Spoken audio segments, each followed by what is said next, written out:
What's up, America? Neil here with Geauga Firearms Academy. Thanks for watching. So I have a very interesting video.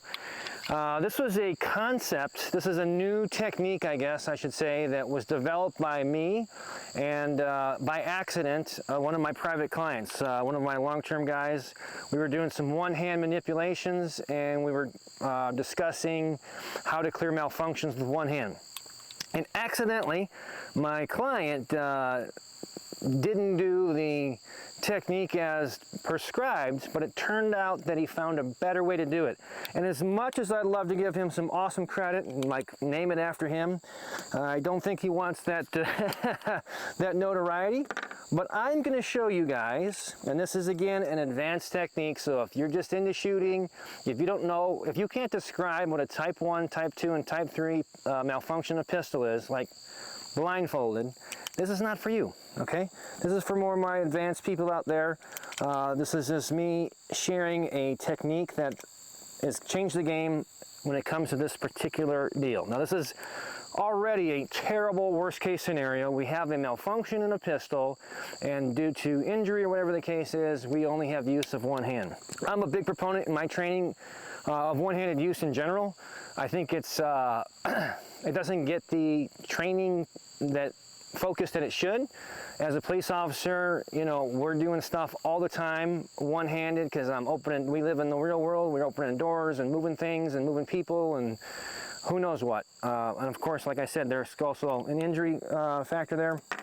So one-handed shooting, EDC or on duty or whatever, super critical. So I'm going to show you guys this type 3 clearance with only one hand. Again, I'm not going to go through the type 1, type 2, type 3 if you're not sure what that is.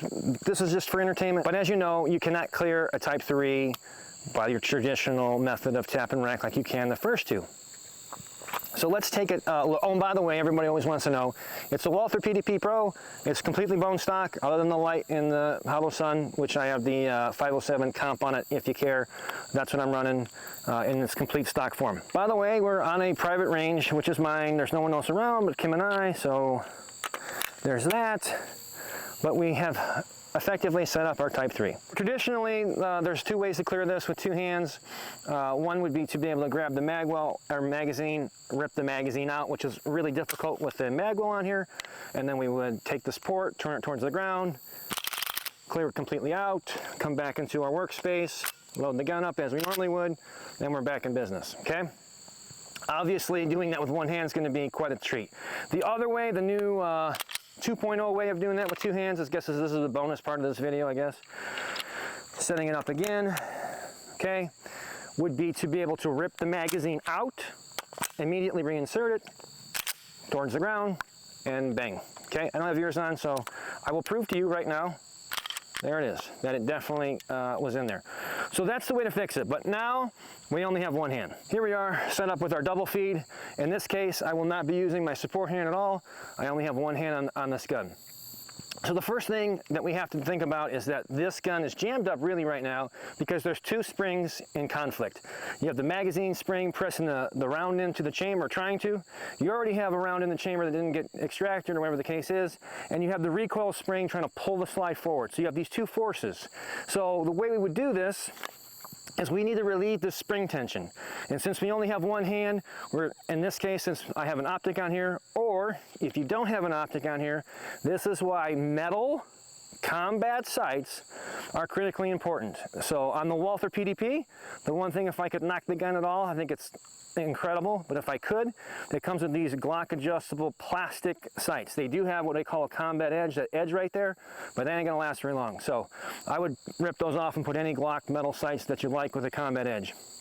In our case, we're going to be using our optic here. We have our slide lock, which is ambidextrous, which is nice on the PDP. So what I'm going to do, and what you won't be able to see on camera, is I'm going to be taking my thumb and I'm going to be pressing up like this on the slide lock lever, so that when I lock the slide to the rear here, by hooking it onto my belt, holster, another object. The one thing I'll caution you on is when you guys do this, I've seen this in training, and it's like we tackle people because you can't do this. Obviously there's a line here, but just thinking in real life, if I go to racket, a lot of guys will try to use their holster and they'll go sideways. Well, you as the camera, if you were a person and we were in a shooting course and I went like this and then racked that gun, at some point that gun's going to come towards some part of your body, and we don't want that. Plus, I can't see what's over here, but I can always see the situation. So if I was going to try to rack this or clear this or do something, I have my line of sight so I can see what's coming. So if there was a herd of people running through here because there's an active shooter or something, I can rotate or move or whatever, so I'm not pointing the muzzle in an unsafe direction. I know what everybody's going to say because it's YouTube. Yeah, but the gun's not working. I understand, but it's going to be working very shortly. So nonetheless, we're still going to use the same rules. So I want to have this forward. I'm going to be pressing up on the slide lock lever, and I'm going to lock the slide to the rear. So now what I've accomplished is this slide is locked fully to the rear, and that tension has been released. Now the way we used to train this was we would press and hold the mag release, and we'd jackhammer it toward the ground or even hit R5 with it, and that would jack the hammer. It would force the magazine out. We would capture the gun, put the mag back in, and fix it. My client was able to press the magazine release, kind of had the gun a little sideways, so it didn't fall completely out, but it took the tension off. So there's going to be a best case scenario with this, and just not as good a scenario. So typically, when you guys do this, if you practice this, do it with snap caps, please. Don't do this with live rounds. Again, I'm on a private range. When you press this magazine release, one of two things is going to happen. Either one, that's just going to fall straight out, which works great. We can clear that out of the round. We can see it's in there. Then we'd have to put this between our feet, or our thighs, pick up our mag and put it in there, and then do the whole deal. However, what we're able to do now, and your gun will react differently depending on what it is, but the same deal, we're going to lock this to the rear. I take the tension off. I let the mag fall, but just enough I can keep the gun towards my body, in which case that top one's going to pounce out. Then I'm going to slap it home, drive it forward, and I bet you it works. So now let's do that with ears on and see if it works. So here we are locked up, okay? Lock the slide to the rear, facing forward. I'm going to pop the mag out just enough. We can tip the round out, slap it home, release the slide. Bingo. The GFA, the Geauga Firearms Academy, way of doing the one-handed Type 3 malfunction. The only thing you want to make sure of is that when you lock the slide to the rear, since I'm on camera here, when you lock the slide to the rear, if you just press it, if it falls on the ground, which is just not optimum, would still be great, it still gets out of there. It's just now we have to pick up the mag, clench this between our thighs, and put the magazine in. In this particular case, if you just kind of keep it towards your body so it doesn't come fully out, we can jack that round out. There it is, and it goes home, and I guarantee you it's in there. So very cool. I hope you guys got something out of that. Please do this with snap caps. If you are not very good, at least have years of experience of clearing malfunctions and shooting with one hand, don't do this ever live, especially not without an instructor. Hope you guys like that. You know where to find us on Facebook, on YouTube, Instagram, Rumble, and of course, we put our Patreon-only stuff on Patreon, our A-list stuff. Every video on there is never on YouTube. You won't see it, only for them. Also, our top tier of $25, just so you guys know, works as credits. So if you are with us for 4 months, you have a $100 credit that you can use towards any class that we offer.